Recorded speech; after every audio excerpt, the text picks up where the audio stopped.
welcome back to the channel, A Moment with Amisha. I am super excited to be back here with you all. I hope you all have had a great start to your year, to the new year 2024. I have a wonderful message to share with you all today, so I'm super excited to get started and dig into this word. And if you are brand spanking new to this channel, welcome. And hey, here on A Moment with Amisha, I help you to walk in faith, grow in wisdom, and live for Jesus. So if you are all about those things, then you are in the right space and place. And I do hope you stick around, so please do hit that subscribe button right now so you do not miss any upload from your girl here. All right, so let's get into this video.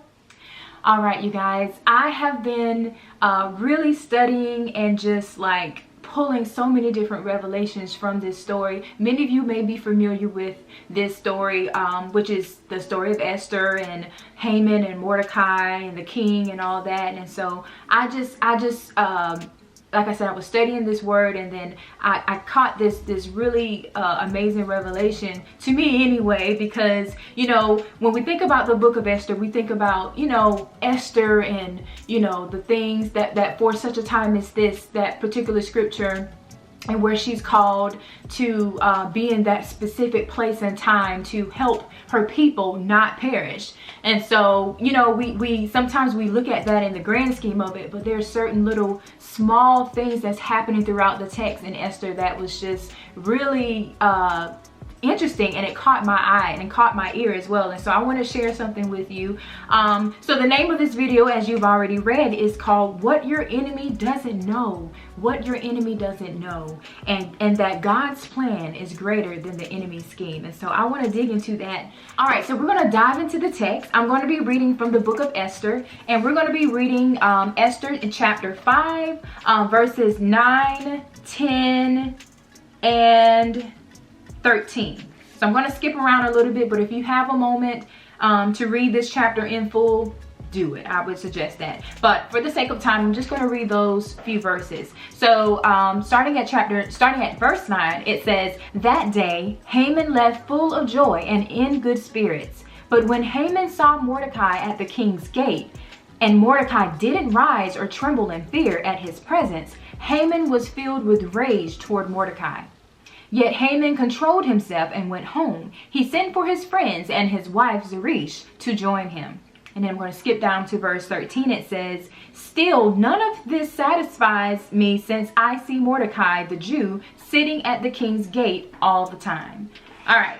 So to me, I know that's kind of like, it may not give you some great revelation, but when you read all of Esther and put that and just kind of like zone in on that, I really feel like God is speaking to us, and he really wants us to understand that, you know, there's a lot that your enemy doesn't know. The fact that in verse 9, where it says, "But Haman saw Mordecai at the king's gate, and Mordecai didn't rise or tremble in fear at his presence. Haman was filled with rage toward Mordecai." Now, let me just back up and give you a little bit of backstory on why that to me was such a revelation about what your enemy doesn't know, and how that in turn affects how you appear to your enemy. All right, so at this particular time, Haman has just left. He said he left full of joy and good spirits. Where did he leave from? He just left from dinner with Esther and the king.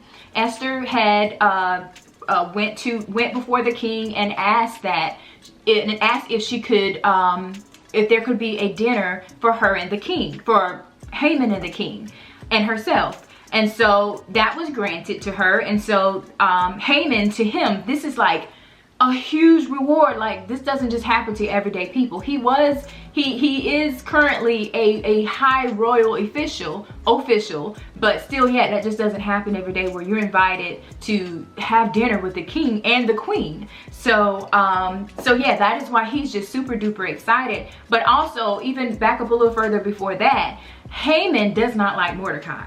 Like, he just flat out doesn't like Mordecai, because Mordecai refuses to bow down to him and to salute him as the other people in the other people of the royal court will do for him. And this kind of has a little history. There's a little history to this. Haman is a descendant of Agag, which is a leader of the Amalekites, and that is an ancient enemy of Israel. And so Mordecai, you know, doesn't feel that it would be a great thing. He doesn't feel like it's necessary for him to give honor to an enemy of God, an enemy of God's people. So it was unacceptable to him to feel like he needed to bow down and honor someone that he pretty much knew did not like Jews anyway. And so because of that, he refused to bow down to Haman. Haman doesn't like this. He feels disrespected. He's like, why are you not honoring me and everybody else is? And so he issues this decree to have all the Jews in all of these provinces. I mean, from India to Africa, like all of these, every Jew everywhere at this particular time in life, to be executed, to be killed. And so there's this decree that's been issued, and all of this news gets back to Esther.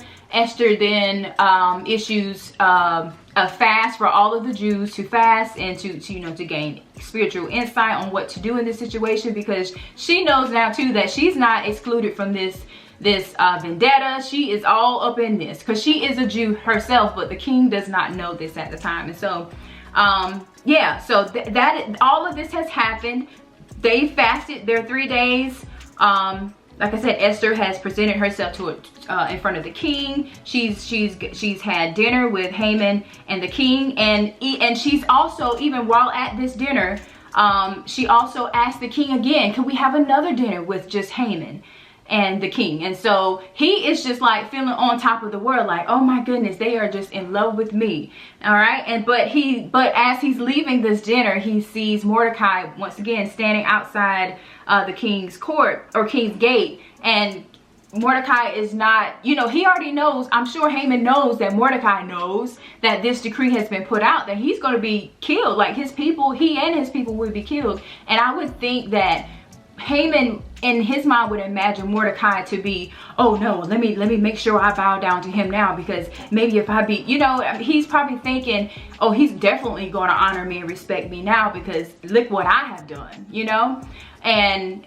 but that doesn't happen. And so what your enemy doesn't know is that you've already surrendered this problem, this huge vendetta against his people. He's already surrendered this to God. They fasted. They've sought the Lord. They've got down on their face and sought the Lord to ask for help in this situation. He doesn't know that. He doesn't know that all the Jews have done the same thing, have fasted as a collective body to really gain insight on what to do, and to have and that Esther is in on this too, to seek out help from the Lord to help them figure out how to get past this and through this.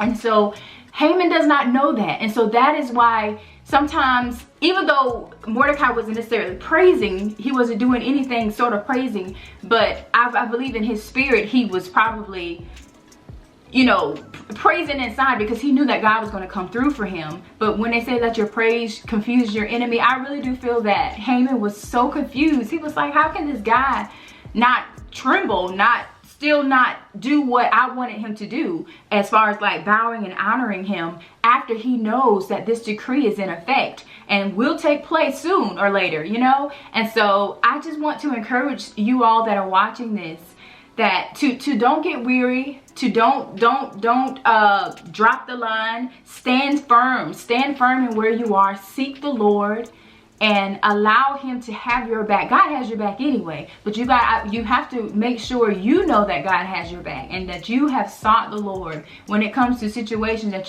you're facing. I couldn't even imagine someone putting out a decree to kill me and all of my people, or people that look like me, of the same race. I couldn't imagine what that would feel like. That would be so scary. But to know that, I've done what I needed to do to seek out the Lord, and to trust that he is going to come through for me. He is going to work out this thing to where we have victory. And so I just want us to be encouraged that when your enemy doesn't know what you're doing, he doesn't know the God that you serve, he doesn't know that God goes before us, and and works things for our good. It might have looked scary then, but and I'm sure Mordecai really didn't have any clue as to how exactly this was going to turn out. But I truly believe he stood firm on his actions, on him not bowing down to Haman even after this decree was issued, was because that his faith was so strong. He stood in faith. He stood in faith in God and believing that the Lord had his back. The Lord had his back, and he was fearless. And he didn't worry. He had already surrendered everything to the Lord. And so I just want to leave this with you, that trust that God has your back, and to be encouraged, because what your enemy doesn't know is that your God is a mighty big God. He's all sovereign. He can do any and everything. And that God works all things together for our good, even when it just feels like we have no idea of what's happening to us and how things are going to, play out. We have to know that God is our fortress. He is our backbone. He has our back. He's going to see us through to the end. The word says in Deuteronomy 31:6, it says, "Be strong and courageous. Do not be afraid or terrified because of them, for the Lord your God goes with you. He will never leave you or forsake you." I definitely feel that that's a word to stand on, to be strong and courageous, even in the face of so much adversity, such a big, huge threat before you. But if you stand on God's word, you be strong, you be courageous, you know that God goes before you. He's not going to leave you. He's not going to forsake you. That is what the enemy doesn't know. He doesn't know that you serve a God that will come through for you. So never underestimate the power of God and how he can give you such a peace and reassurance. I truly believe that is what Mordecai was operating in and under. I mean, like I said, he's already fasted. He's already sought the face of the Lord. And he had such a peace and calmness to him. It doesn't say that he was fearful. He didn't tremble. He didn't do anything. He was just there doing his job as if nothing was wrong. But Haman could not understand this. This truly confused him. He really thought Mordecai was going to just be, frazzled. But he was so calm. He had the peace of God. I really truly believe Mordecai had the peace of God resting on him. And it confused the enemy. Because what your enemy doesn't know is that God will always have your back. He will give you peace that surpasses all understanding. I just pray that this word really touched you, really opened your eyes into how, we may go through things. We may have someone trying to plot against us, scheme against us, but we have to keep in mind and know and trust and believe with confidence that God's plan trumps all the enemy's plans and schemes. If God be for you, who can be against you? You always win. You always win with God. You always win. It may not feel nice. It may not feel great while you're going through. You may have some down days, but is for you. And I also want to encourage you all to fast. I'm currently in a season of consecration and I'm seeking the face of the Lord as well. And I just feel like we have to make sure as a body of believers that we're always making ourselves available for the Lord to use us. And what better way to make yourself available is to fast.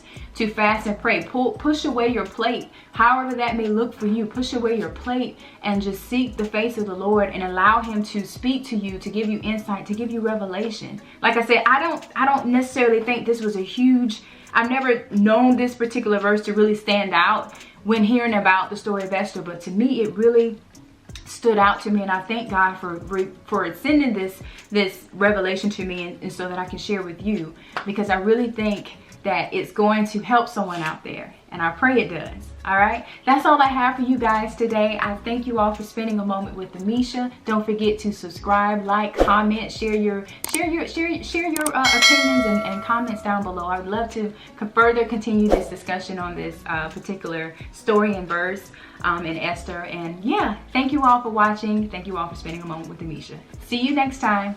Bye.